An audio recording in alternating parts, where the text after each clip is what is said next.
అధికారం, అవినీతి రెండు పర్యాయ పదాలైతే అధికారం ఉంటే అవినీతి చేయొచ్చు, అవినీతి చేసి డబ్బు సంపాదించి అధికారంలోకి రావచ్చు. మన జీవితంలో లంచం ఓ భాగమైపోయింది. దీని గురించి చెప్పాలంటే కడుపు చించుకుంటే కాలు మీద పడ్డట్టు అన్నట్టుంది.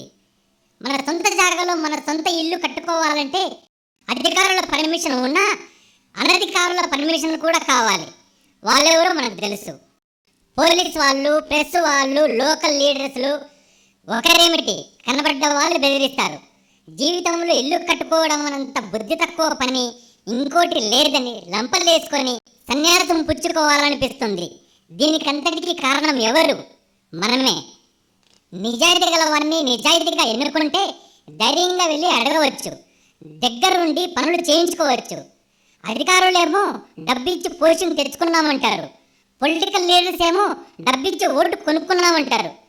మరి కొనుక్కున్న వాడికి మన మీద అధికారం ఉండదా? ఖచ్చితంగా ఉంటుంది. 500కు ఆశపడి 5 సంవత్సరాల భవిష్యత్తును కోల్పోదామా? ప్లీజ్ ఆలోచించండి. నిజాయితీ పరులని ఎన్నుకుందాం.